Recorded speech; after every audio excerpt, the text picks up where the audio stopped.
Hello, my name's Harold Halfdan and welcome to Archaeological Minecraft. I'm a former archaeologist who enjoys playing Minecraft and thought it would be fun to combine the two. In today's episode, we'll be doing something a bit different than normal. Normally, I talk about a single type of archaeological or historical structure, but today we'll be covering a number of different types of smaller structures. The other reason why this episode will be a bit different, and if you're a returning viewer to this channel, I'm sure you have noticed my character looks a bit different with a different skin, is that normally I'm working out of a creative world, but given that these are smaller structures, I'm instead doing this video in survival. In fact, I'm filming this on the Archaeo SMP, a survival multiplayer server I'm a member of with a number of archaeologists, former archaeologists such as myself, as well as archaeology and history enthusiasts. It's a cool group of people, and a number of them also make YouTube videos as well. I encourage you, if you like my content, to perhaps check out theirs as well. To help you find them, I put the links to their channel in the description below. So, all that out of the way, what are we doing in today's episode? Well, in this episode, I'm going to be running around the Archaeo SMP and building a number of small archaeological sites and monuments to create an archaeological scavenger hunt for the other members of the server, so they can find and excavate the sites, or at the very least, it will help spice up the world a bit, and will be something to look at as they travel or fly over. The first type of archaeological monument we'll be building are some standing stones. Standing stones are also called menhir, meaning long stones, and are large upright stones which date from the Neolithic and Bronze Age. However, dating standing stones is very tricky and often problematic. They are most numerous in Ireland, Wales, Scotland, and England, as well as in Brittany in France, where there are 50,000 of them, though they are found all across Europe, Asia, and Africa. Standing stones were often reused in other structures after their original placement. This makes sense to me. If you're building a burial, a souterrain, or later a monastery or some other stone building, if there's a ready piece of stone standing on a hill near your new structure, which you have no knowledge of why it's there, it would have been logical for ancient or historic peoples to reuse that bit of stone in their new construction instead of going to mine more stone and then transport that to the site. They vary greatly in size and shape, although they usually taper and become narrower near their top. They are also sometimes decorated with engravings, and when there, they show objects such as axes, plows, shepherd's crooks, and yokes. Others look like they might have had anthropomorphic engravings, meaning engravings that look kind of like people. There is some debate as to what they were used for or their purpose or what they have symbolized. Theories range from territorial markers, perhaps something to do with calendars, ritual practices, and places of human sacrifice or aids for navigational purposes. This later theory regarding navigational purposes is on account of the fact that the majority of standing stones are located on islands, coastlines, or on peninsulas, and thus visible from water. It seems to me, and these are just my thoughts here, that there might have been a number of uses over time, and given their decoration and placement along coastlines, that they may have had one purpose as navigational markers, but that doesn't preclude them from taking on other ritual or cultural significance. The other interesting thing about standing stones is that they weren't always individual monoliths or single stones. Rather, they're sometimes found together with other standing stones in an oval, a circle, a horseshoe shape, or as a henge. Speaking of stone circles, there are around 1,300 recorded stone circles in Britain and Brittany. To give an example of what one of these stone circles would look like, I'm replicating the stone circle at Swinside in the Lake District in England, here in this world. Dating to around 3,300 to 900 BC, from the Neolithic to Bronze Age, this stone ring is 26.8 meters or 94 feet in diameter, and it would have contained around 60 stones when newly created, although today it only contains 55 stones, with a well-defined entrance 2 meters or 7 feet wide on the southeastern side of the stone circle. The entrance has two larger stones flanking the entrance called portal stones. To give you some thought as to how close some stone circles are to one another, there is another stone circle just 19 kilometers or 12 miles to the southeast, and another one 19 kilometers to the northwest. Like other individual standing stones, there are many theories as to what stone circles were used for, but few definitive answers. A leading theory is that they were used for ritual and religious ceremonies, with the circle of stones demarcating the ritual boundary zone.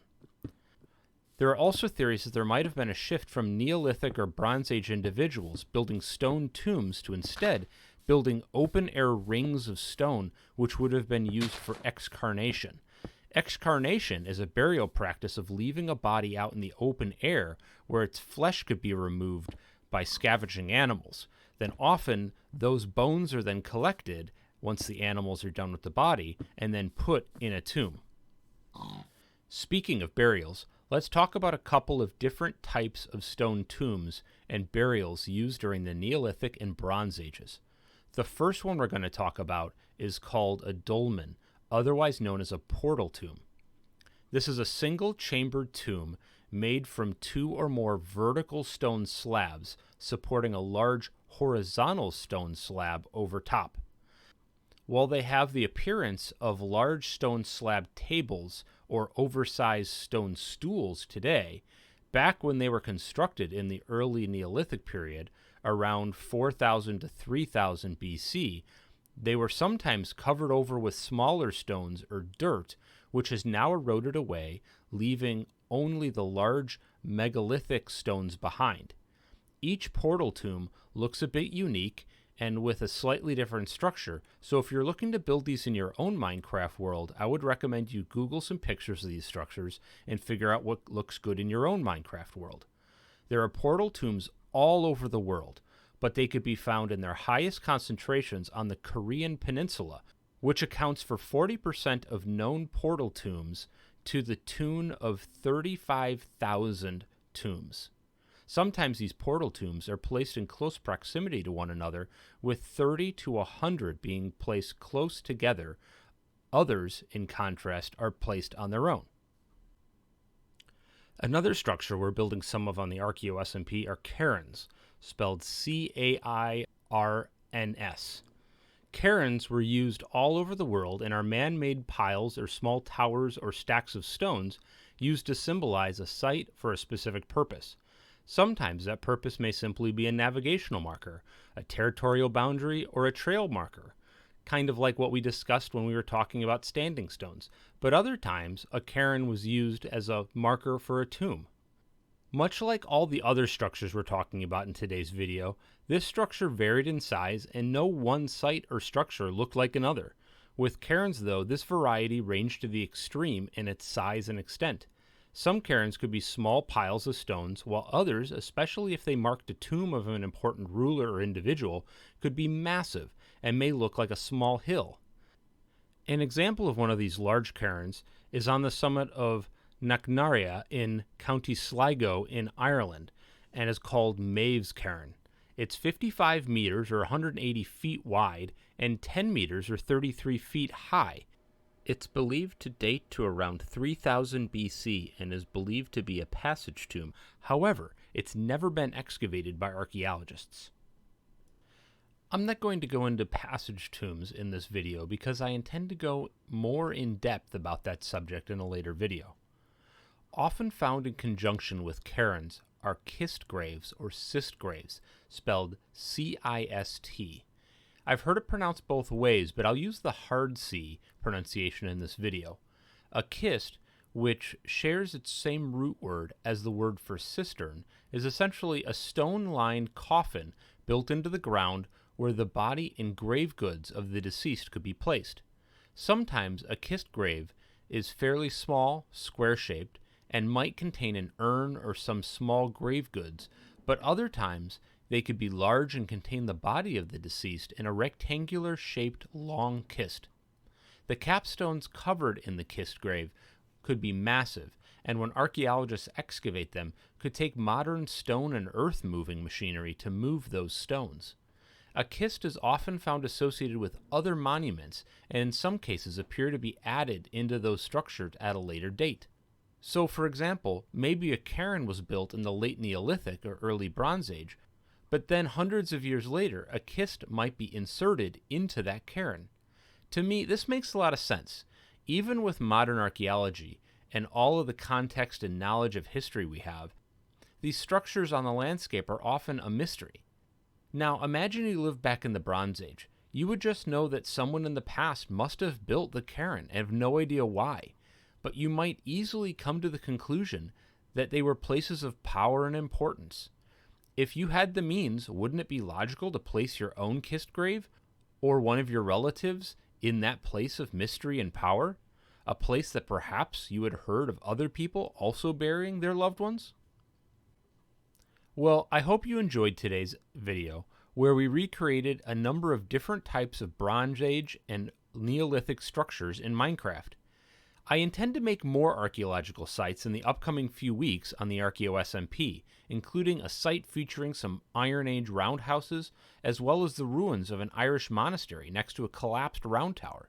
If you enjoyed this slightly different kind of video, let me know in the comments below so I can create the content you most want to watch. I included links to some of the articles I found while researching this topic, so you can check them out for yourself if you want to learn more. If you liked this video, please take the time to give it a like and make sure to subscribe so you get notified when I post videos in the future. Thanks, have a good rest of your day, bye for now.